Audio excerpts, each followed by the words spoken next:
My family and I had just arrived in Hong Kong to live for 2 years when we turned on the television one night and happened to see live transmission from the storming of the Legislative Council building, the Let's Go, the night of July 1st. There had been mass demonstrations all day with thousands of people. The live footage was intense and powerful and showed thousands of black-dressed masked protesters with umbrellas and yellow helmets storming the Central House of Power in Hong Kong, spraying anti-China and anti-government graffiti all over the place, tearing down portraits and flags. It almost felt like a coup taking place. It seemed like an explosive and unpredictable situation. I remember thinking that these images of the protesters at the Let's Go would become iconic to the movement, but somehow they didn't. Of course, most Hong Kongers remember that night, but as a visual reference, it is lost in the huge wave of visual material coming in the wake of the protests. But what kind of visual material actually draw the lines of the movement? This talk is concerned with the visual resistance of the movement, along with what this visuality can tell us about this particular moment in Hong Kong's history. In this talk, I'll show how the visual resistance has developed from handwritten post-it notes to become a decentralized, organic functioning PR machine that is promptly and ingeniously responding to events on the street, in the press, and on the political arena in a fast-paced battle for the truth.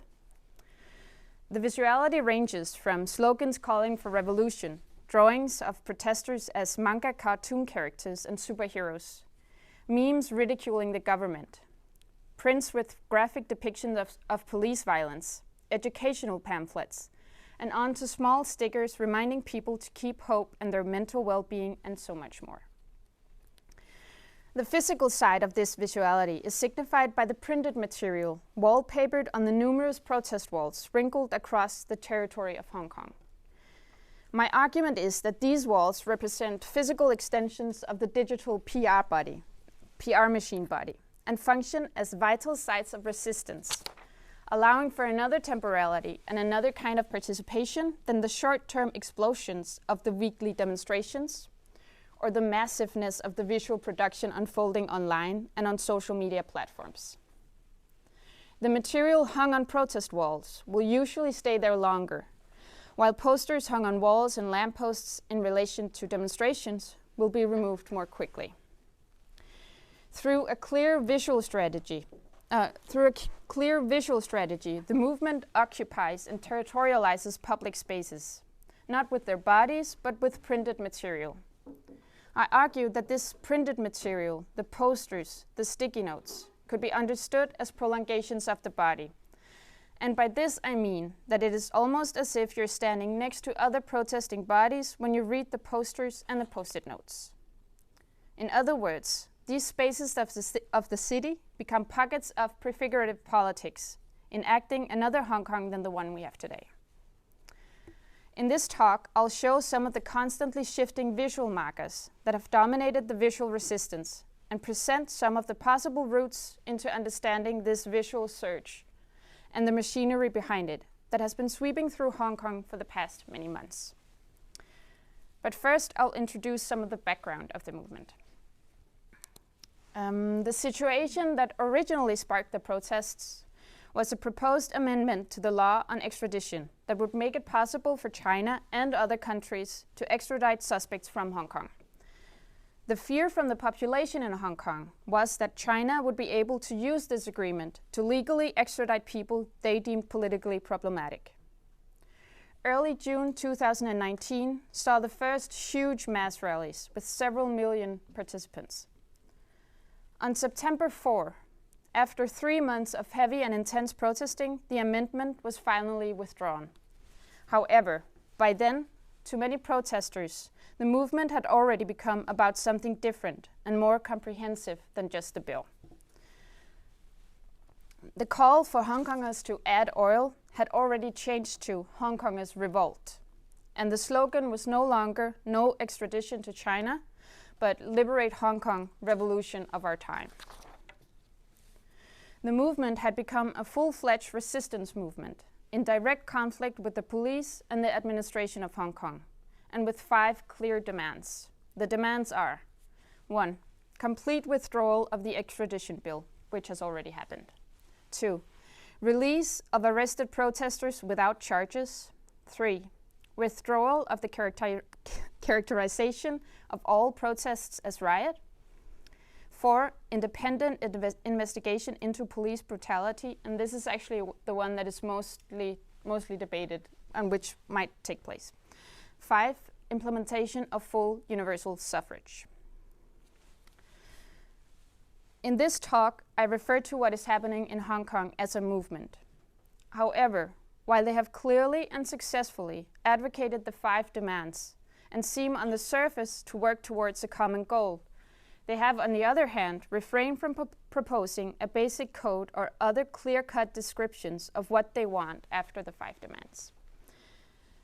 Besides the fact that the majority of the protesters are students, it is not entirely clear who they are, how fragmented the movement is, or how many different groups or leadership groups it consists of. The movement is often referred to as leaderless, which I think is both true and not true. There are most likely groups that take more dominant roles than others in defining the direction. We just don't know who these groups or singular people are. The movement is primarily defined by what it is against. That is the current Hong Kong administration, Chinese influence on Hong Kong, and the Hong Kong police. However, being so loosely defined in terms of what the movement wants, leave ample space for individual interpretation.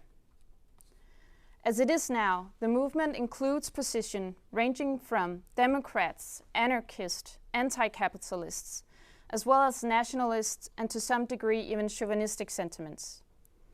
By chauvinistic, I refer to a deep-felt hatred against uncivilized mainlanders, and the nationalistic claims to a specific Hong Kong identity, excluding mainlanders and many other with this category, mainlanders being people from the Chinese mainland.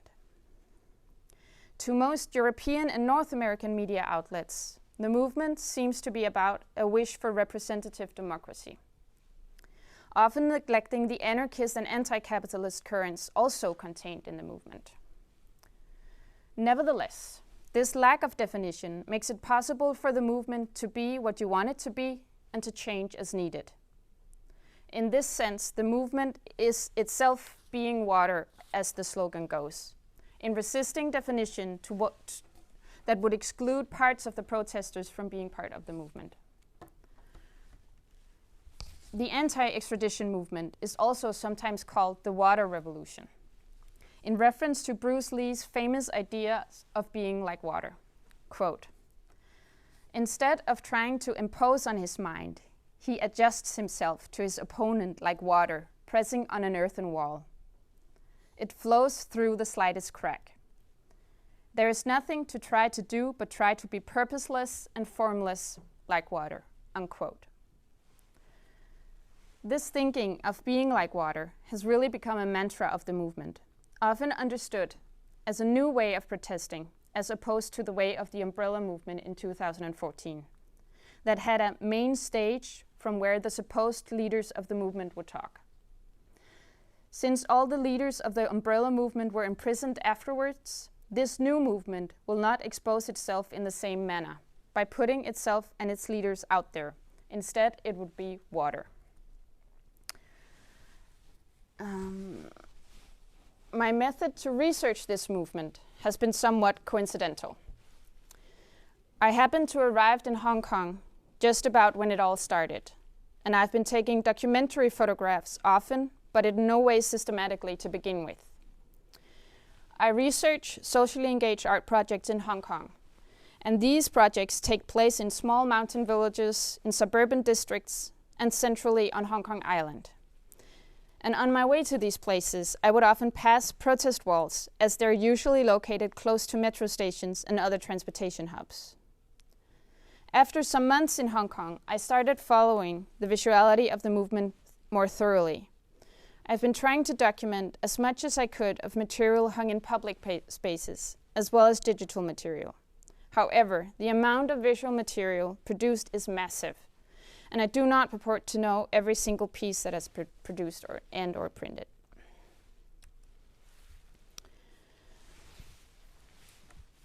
The visual battle unfolds online, on social media platforms, and on the streets of Hong Kong, particularly on and around the more than 150 so-called linen walls that are scattered across the city.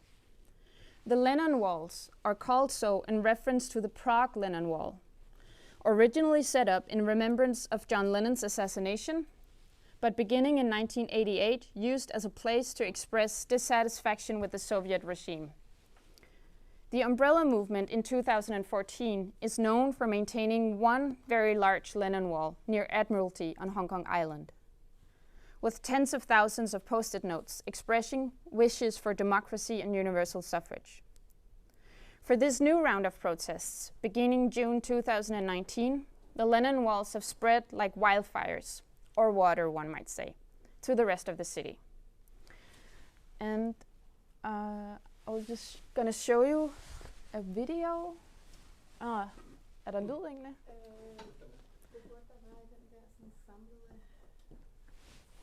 Okay. Ellers så er der lyd fra min computer. Jeg tror det er fint nok. Ja. This is just to show you like what the linen walls are, basically. Det er fint.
This was just to give you a sense of what the linen walls are.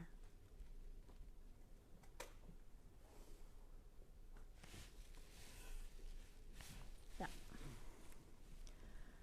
So on this crowdsourced map, we see the location of linen walls across Hong Kong. So they are often located near transport interchanges, on footbridges, and in underpasses where many people pass by every day. They're seen in smaller and larger versions, often in public places, but also on shops, at the universities or other institutions. Only a handful of post-it notes, a small table and some pens seems to be enough to make you understand that you're looking at a linen wall.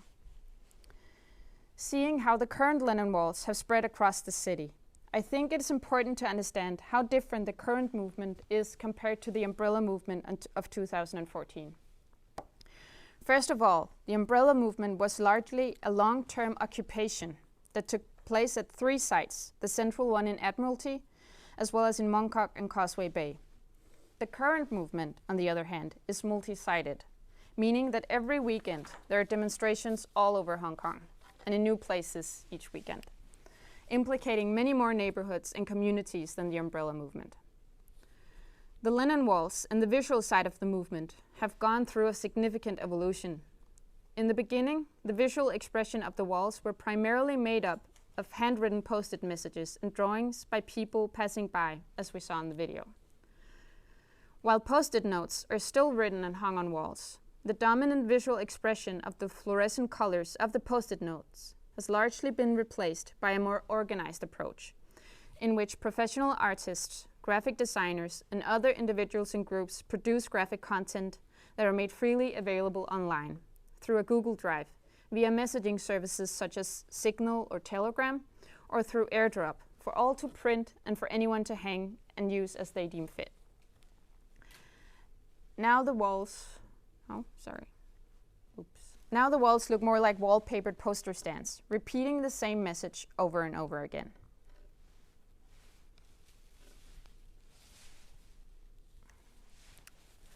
To understand the distribution of printed material during the Hong Kong protest movement, I'll explain how what I call the organic function and PR machine operates, at least for the time being.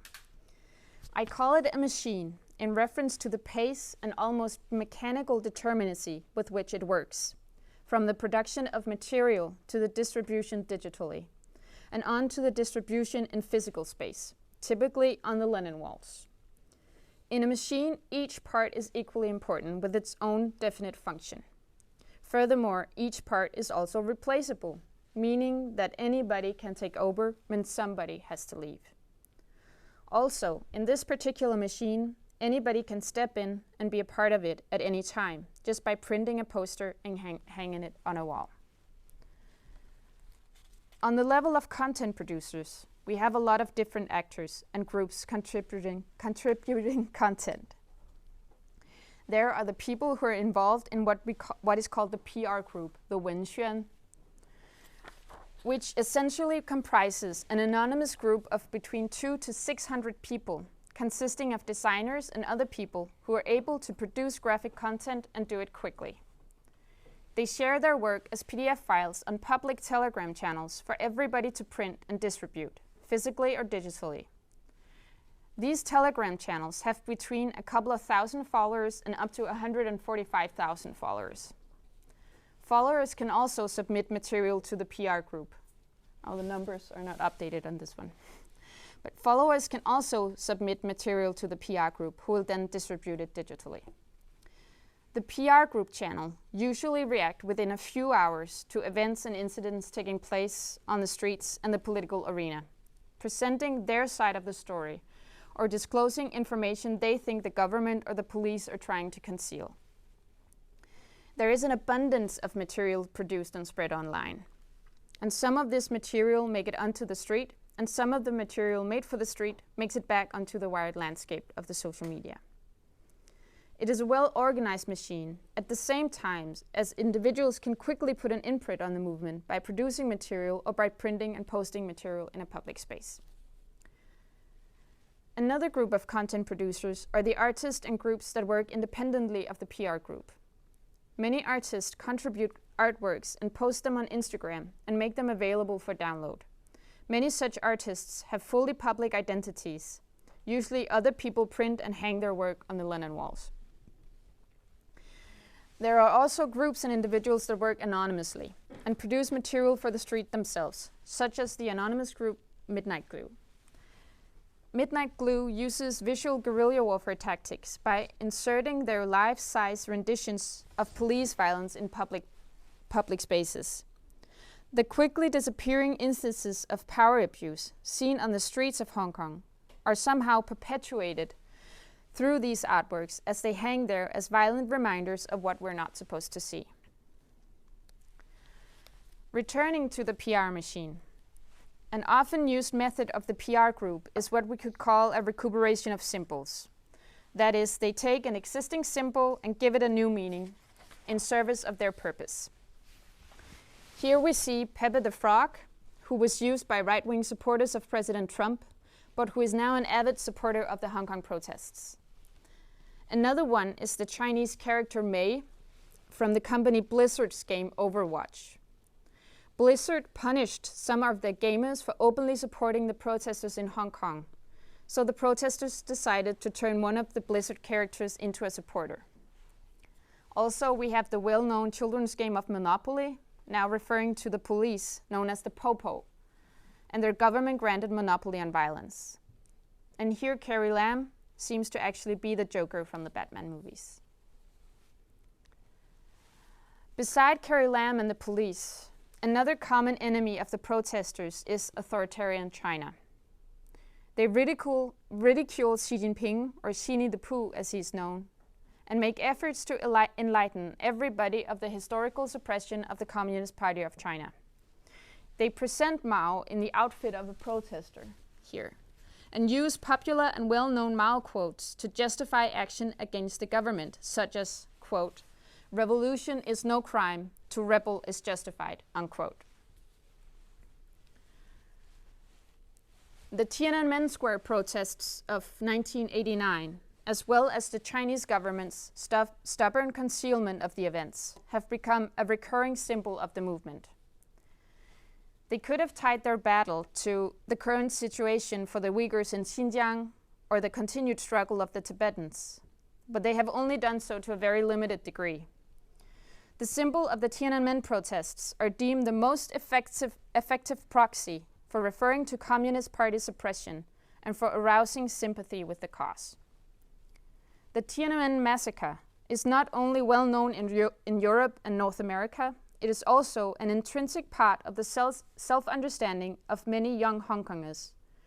Growing up in a Hong Kong that was returning to China less than 10 years after the incident.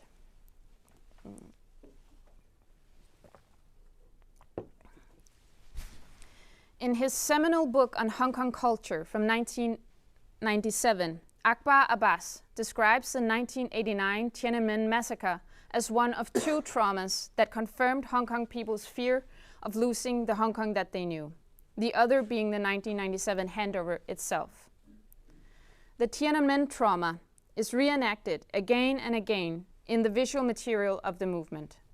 Furthermore, the situation in November 2019 at Polytechnical University, where protesters hit during a 12-day police siege, was again and again referred to as a new Tiananmen massacre. Many of these representations of China are often accompanied by educational infographics that wishes to enlighten the people of Hong Kong of the suppression of the Chinese state, then as well as now. This educational and informative approach can be tied directly to the notion of the Communist Party and the government as concealing information. The category of infographics seeks to provide the public with various types of information. So here are some examples of infographics. The first one over there tells you where to buy your fruit, and is a somewhat ironic take on the fact that fruits from outdoor markets have often been contaminated by tear gas. Readers are therefore instructed not to buy fruit from the local street vendor, as they get their fruits from fruit markets. Instead, you should buy fruits in the supermarket that are flown in from other places, such as Australia or Japan. The second one tells you what not to wear on Election Day, November 24th, as opposed to what you should usually wear during demonstrations. The third one tells you which press services are reliable, and the last one is a guide to the use of Twitter in spreading the message of what is going on in Hong Kong. And this is just a really small sample of infographics to give you an idea of the scope. However, infographics are used as a method to counter a dominant narrative and attempts of the government to conceal information. Another predominant method to produce content is to look towards events on the street during demonstrations and use that information to produce content and symbols to be used in the battle of the public opinion. On August 11, a female nurse and protester on the back lines got shot in the eye with a beanbag round, supposedly by the police. As usual, in the hours and days after the incident, a surge of graphic content was produced, providing the movement with an ideal hero, and yet another symbol of police violence and power abuse. Here they repeat the same symbol over and over again, and multiply the visual output by presenting different versions of the same. As if shooting with a shotgun, there are cartoonish versions, Pepper the Frog versions, hand-painted versions, fact sheet versions, watercolor versions, dramatic versions, soft versions, and so forth, all catering to different people and different segments of society. Nevertheless, the young woman is primarily presented as a girlish, innocent protester shot directly in the face for no good reason.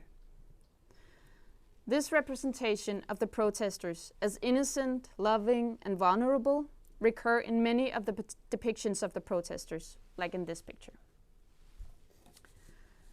This image also represents another method the graphic content producers use, where they directly transform press photos into graphic content, as we see in this example. The watercolor version by Fung Kin Fan seems soft and emotional and carry a broad appeal, whereas the manga version adds a somewhat magical layer and places the couple within a community of protesters. This method of press photo to graphic is, for one, a faster way to work, since most of the composition is already given. However, the method is also important in the way that it lends the authenticity of the press photo to that of the artwork. In this sense, legitimating the movement's claim to truth. Using this method, the movement can quickly produce authentic and true symbols and heroes because they're based on actual events. The same is going on here. Here we see Uncle Wong from the group Protect the Children, a well-known figure on the streets during demonstrations. And here we see the different figures of the protest movement, drawn with a black pen adding a dramatic red. This digital drawing gives a good impression of how the protesters and their opponents are often portrayed. At the forefront of the drawing is the woman with her one-eyed shot that we already know. Behind her are different kinds of protesters, from the frontliners engaged in fighting to the paramedics at the back, from the elderly people such as Grandpa Wang, and to the school children. There are thus protesters of all kinds, and they do not use lethal weapons like the police, but defend themselves against violent powers with seemingly harmless utensils such as umbrellas, tennis rackets, slingshots, and crutches. Here we see yet another method, the appropriation of classic paintings. There are a lot of these. I just chose a predominant one. This is an appropriation of Delacroix's Romanticist oil painting, Liberty Leading the People, commemorating the July Revolution of 1830 taking place in France. The inscription below the new version says, "Liberate Hong Kong, revolution of our time," one of the most popular and repeated slogans of the movement. This new version is entitled Our Vantage and is supposedly created by the individuals behind the Instagram account, Hardcore Romanticist. We have no way of knowing who Hardcore Romanticist is, and the account has only posted 2 posts, both with images of Our Vantage. The name Harcourt refers to Harcourt Road, the central location on Hong Kong Island of the umbrella movement. And it is also a pun on the word hardcore. Romanticist seems to refer to the romantic history of uprising and revolution present in the romantic classic of Delacroix's painting and in the history of the umbrella movement itself. The poster has been printed out in large versions and hung on several key locations and linen walls across Hong Kong. Here on this one, it is placed in a central position at the linen wall of Polytechnic University. In this new version, a non-identifiable protester carries the black flag with the bauhinia flower of Hong Kong. The protesters are all dressed the same, and it is therefore not possible to distinguish between them to single out a leader or a leadership. They all look like heroes, fighting the war at the front lines. Towards the front bottom of the image, we see a protester reaching out and helping another protester, symbolizing the compassion of the movement. We have the paramedics to the left, and to the right we see traffic signs for shields and fragments of a barricade made of roadwork barriers, placing the protesters directly in the act of reclaiming the street. The image as a whole shows a somewhat romanticized act of territorialization. They're conquering a territory and placing their flag as a symbol of their victory. Though, unlike the original, in this version, there are no dead bodies under the feet of the conquerors and no lethal weapons in their hands.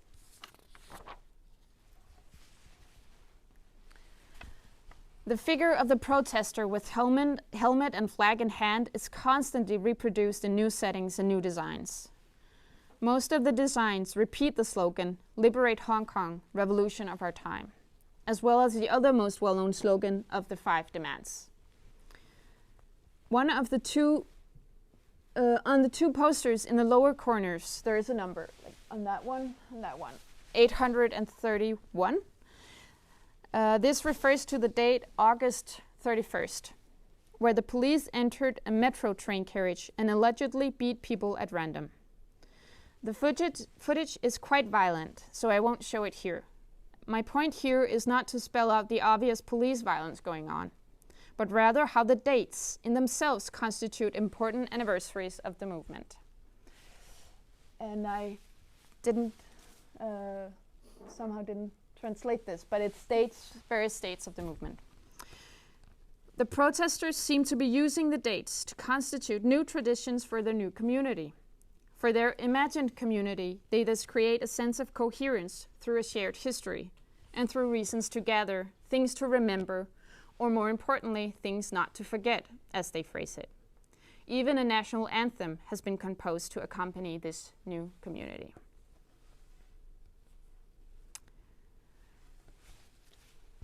These images are press photographs from the night and morning of November 12 and 13, taken during the violent clashes between protesters and the police at Chinese University of Hong Kong, in what seemed to be a quite serious escalation of the conflict.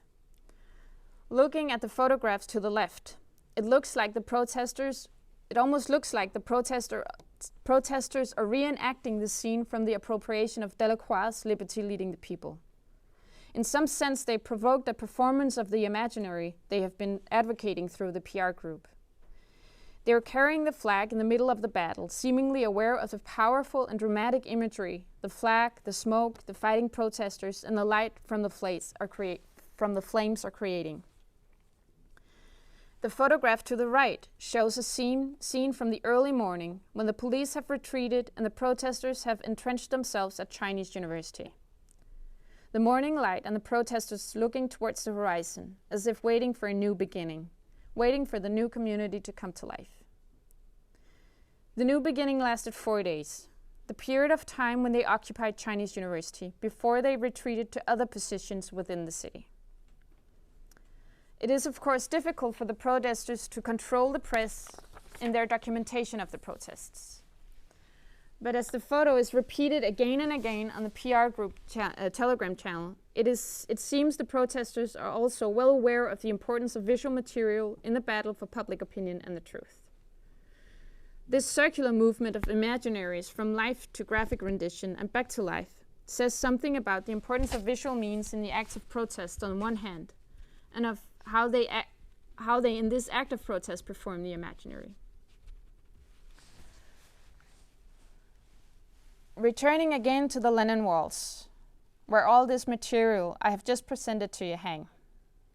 It's important to understand how these walls have become very contested spaces, and as a consequence, they're constantly changing. They began with being composed of colorful sticky notes, with handwritten messages and drawings, expressing the thoughts of many different Hongkongers. However, these sticky notes walls have routinely been torn down by proponents. So this is what we could call a defaced Lenin wall. It happens at increasingly frequent intervals that the materials of the Lenin walls are torn down. Sometimes by the police or people from the neighborhood who disagree with protesters. Sometimes the local authority have the material taken down. In the northern city of Taipo, to make it more difficult to remove the post-it notes, they taped all the messages to the wall. However, as the walls changed from being composed of easily removable post-it notes to being wallpapered with protest posters and printouts, the defacement of the walls came to appear more violent, even scarred. These spaces of resistance are constantly contested by pro-Beijing and pro-government people tearing down the posters, however only to experience that new material has been put up the next day, covering the scars of the previous day's destruction, in a perpetual motion, a constant process of deteriorization and reteriorization. Even though new posters and material is constantly put up on the walls, the mood around them has changed. Not only is the material violently taken down, there are also recurring incidents of physical conflicts between people in the spaces surrounding the walls, resulting in several physical fights and knife attacks. There have been recurring incidents of males yelling and aggressively tearing down the material and stabbing people that try to stop them. The Lenin walls are no longer the safe spaces they used to feel like, but rather they're open wounds testifying to the divide slowly tearing Hong Kong to pieces.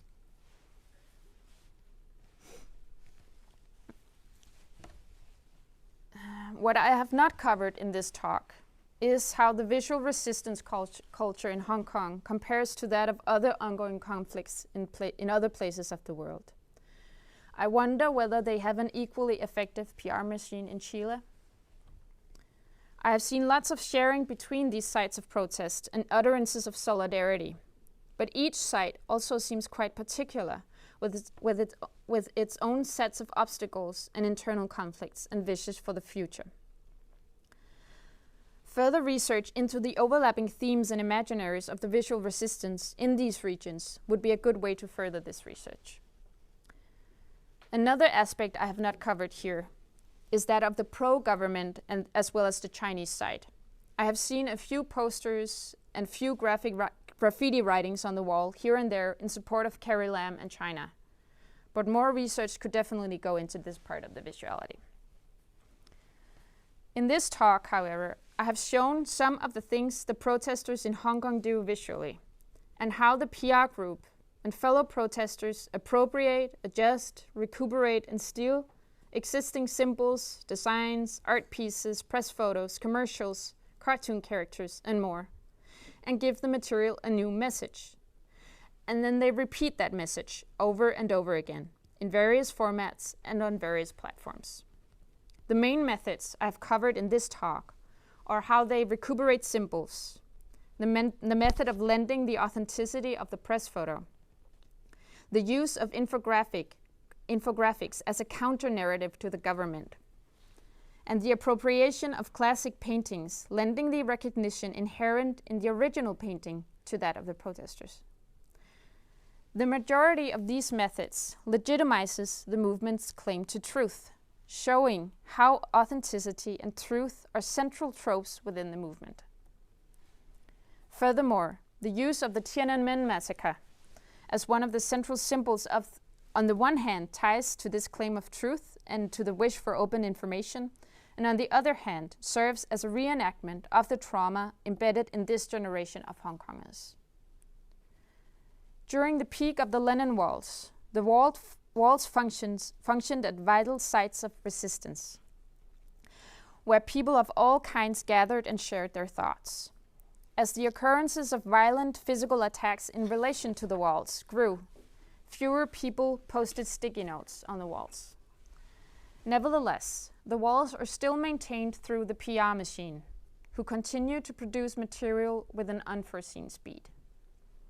However, with the plurality of expressions inherent in the post-it note system gone, the walls spell out a more narrow story. Perhaps we can no longer call them Lenin walls, though the memory of them there definitely lingers. I would like to end this talk with a few more words from Akbar Abbas, from his 1997 book on Hong Kong culture. Quote, "Living in interesting times is a dubious advantage. In fact, a curse according to an old Chinese saying.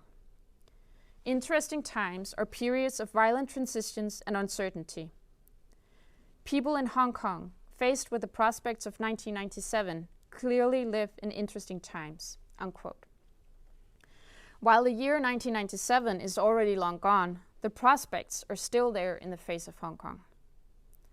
Applying the method of being like water, the protesters are at the same time reenacting the trauma of Tiananmen as they're using all their strength fighting against it. Thank you.